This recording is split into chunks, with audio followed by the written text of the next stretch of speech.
The thing 2011 कहानी की शुरुआत में अंटार्कटिका विंटर 1982 से होती है, जहां 3 आदमी एक स्नो ट्रक के अंदर होते हैं, कुछ ढूंढ रहे होते हैं। अचानक उन्हें कुछ मिलता है, लेकिन अभी उनके नीचे की बर्फ टूट जाती है। वो एक ग्लेशियर में फंस जाते हैं। वहां वो एक स्पेसशिप देखते हैं। अब सीन चेंज होता है और हमें केट लॉयड दिखती है, जो कि फिल्म की मेन लीड कैरेक्टर होती है।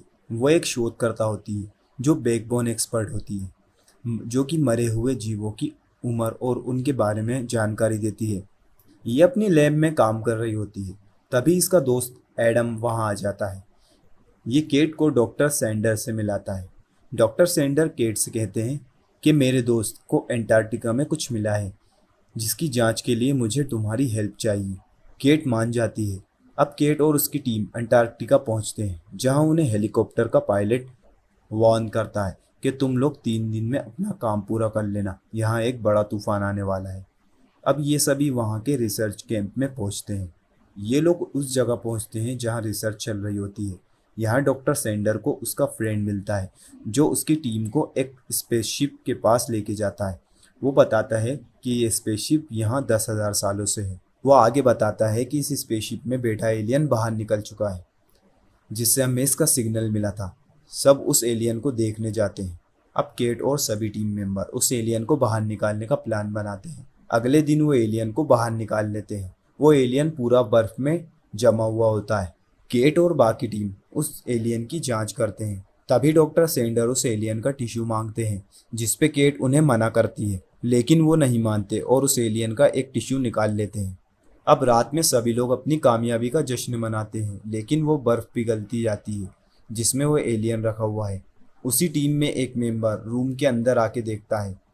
तभी अचानक वो एलियन बर्फ को तोड़ के बाहर निकल जाता है। वो आदमी भागा भागा जाता है और सबको ये बताता है कि सब आके देखते हैं कि वाकई में वो एलियन यहाँ से फरार हो गया है। सभी उसकी तलाश करते हैं। उन्हें पता चलता है कि उस एलियन ने एक डॉग को मार दिया। सभी टीम के मेंबर उसे अलग अलग जगह पे ढूंढते हैं। टीम का एक मेंबर उसे देख लेता है। वो दूसरे को बताता है, लेकिन तभी वो एलियन उस पर हमला करके उसे खा जाता है। सभी टीम वहां पहुंचकर उसे मारने की कोशिश करते हैं और उसे जला देते हैं, लेकिन तभी वहां पर डॉक्टर सेंडर आके उसे पूरा जलने से बचा लेता है और उसकी अधजली बॉडी को रिसर्च के लिए लाता है। डॉक्टर सेंडर और केट उस एलियन का ऑपरेशन करते हैं। उन्हें एलियन के पेट में हेनरिक मिलता है, जिसे वो एलियन खा गया था। हेनरिक एक थैली में बंद होता है। थैली को खोलने पर केट देखती है कि हेनरिक के टिश्यू एकदम नए हैं और उसके कुछ पार्ट बदल रहे थे। केट को हेनरिक के हाथ के पास से एक मेटल की प्लेट मिलती है, जो हेनरिक ने अपने फ्रैक्चर हाथ में लगवाई थी, लेकिन वो हेनरिक के हाथ से बाहर कैसे आई। केट इसे देखकर हैरान थी, यानी ये एलियन मेटल की नकल नहीं कर सकता, और उसे निकाल देता है। केट हेनरिक का एक टिश्यू लेके उसकी रिसर्च करती है।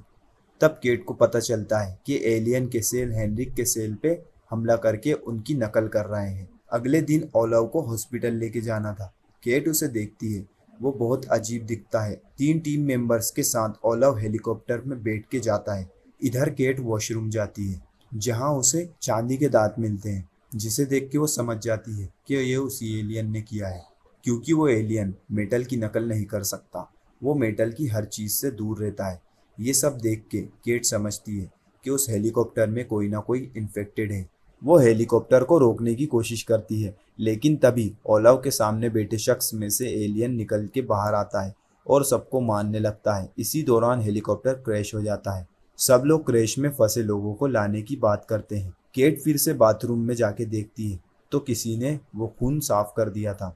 केट वापस आके सबको बताती है कि ये एलियन अभी भी हमारे बीच मौजूद है। ये इंसानों की सेल की नकल कर सकते हैं, लेकिन मेटल या और किसी धातु की नकल नहीं कर सकते, इसलिए इसे थूक देते हैं। वो कहती है, मुझे बाथरूम में ये मेटल के दांत मिले थे, लेकिन वापस जाने पे वहाँ खून नहीं था। मतलब ये काम हम में से किसी ने किया है और उस एलियन ने हम में से किसी का रप ले लिया है।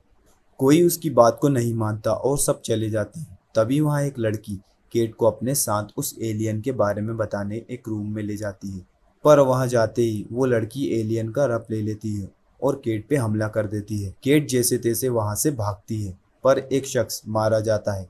केट की टीम उस एलियन को जला देती है। अब केट की टीम उस एलियन को पूरा जला देती है। केट कहती है वो एलियन हम में से कोई भी हो सकता है, इसलिए हम में से कोई भी बाहर नहीं जाएगा, क्योंकि अगर वो एलियन बाहर निकल गया तो अपने जैसे और बना लेगा। इसलिए सभी कार्स को बंद कर दिया जाता है और पूरी टीम का ब्लड टेस्ट लिया जाता है। तभी वहाँ क्रैश में बचे 2 लोग आ जाते हैं, जिन्हें देख के सब एलियन समझ के मारने लगते हैं, लेकिन केट उन्हें रोकती है और एक कमरे में बंद करने को बोलती है। उन्हें एक कमरे में बंद कर दिया जाता है। तभी केट देखती है कि किसी ने ब्लड टेस्ट वाले रूम में आग लगा दी है। केट कहती है, एक और तरीका है जिससे पता लगेगा कि एलियन कौन है। केट टॉर्च से सबके मुंह में मेटल के दांत चेक करती है। 4 लोगों के मुंह में मेटल के दांत लगे होते हैं और बाकी 4 लोगों के नहीं। अब देखना ये था कि इन चारों में से एलियन कौन है। केट उन 2 लोगों को बुलाने का भी बोलती है जो बाहर कैद हैं, लेकिन वहां जाने पे पता चलता है कि वो दोनों भाग गए। एक शख्स ये आके बताता है कि तभी वहां पर वो दोनों शख्स आ जाते हैं। ये लोग इन्हें ही एलियन समझ रहे होते हैं। इन लोगों के बीच में मुठभेड़ होती है, जिससे एक ब्लास्ट होता है जिसमें डॉक्टर सेंडर का दोस्त घायल हो जाता है। सभी उसे अंदर लेके आते हैं कि तभी उसका एक हाथ अलग हो जाता है और एक क्रिएचर में बदल जाता है और अपने साथ वाले इंसान पे हमला कर देता है। अब इस इन्फेक्टेड आदमी में से एक क्रिएचर बाहर आता है जो सब पे हमला करता है और उन्हें मार देता है। ये एडम के टिश्यू के साथ अपनी टिश्यू मिला लेता है और उसे अपने साथ ले जाता है। केट उनका पीछा करती है और जो जो इंसान क्रिएचर बनने वाले थे उन्हें जला देती है और उस क्रिएचर को ढूंढने निकलती है। वो अपने फ्रेंड के साथ उस क्रिएचर को ढूंढती है। वो क्रिएचर डॉक्टर सेंडर को भी मार देता है। केट देखती है कि ये क्रिएचर के टिश्यू को काटने पे भी ये आपस में जुड़ रहे हैं। इन्हें सिर्फ जलाकर ही ख़त्म किया जा सकता है। केट और उसका फ्रेंड सैम उस क्रिएचर को ढूंढते हैं। अचानक वो एलियन सैम पे हमला कर देता है, लेकिन सैम जख्मी नहीं होता और वहाँ से भाग जाता है, लेकिन वो क्रिएचर उसके पास आ जाता है। बहरहाल केट वहाँ आके उस एलियन को जला देती है और सैम को बचा लेती है। हम देखते हैं कि डॉक्टर सेंडर बाहर जाता है और एक ट्रक में बैठ के निकलता है। ये सेंडर ही है या एलियन पता नहीं। केट सैम के साथ उसका पीछा करती है। केट उसका पीछा करते हुए उसी स्पेसशिप की तरफ जाती है जहाँ से इस सब की शुरुआत हुई थी। केट और सैम स्पेसशिप के ऊपर होते हैं कि तभी स्पेसशिप खुल जाता है, जिससे केट अंदर गिर जाती है। सैम उसे ढूंढने जाता है। केट को यहाँ का नज़ारा कुछ अजीब सा लगता है। यहाँ उसे डॉक्टर सेंडर मिलता है जो कि एक बड़े क्रिएचर में बदल गया था। केट उसे देख के भागने लगती है, लेकिन वो केट को पकड़ लेता है।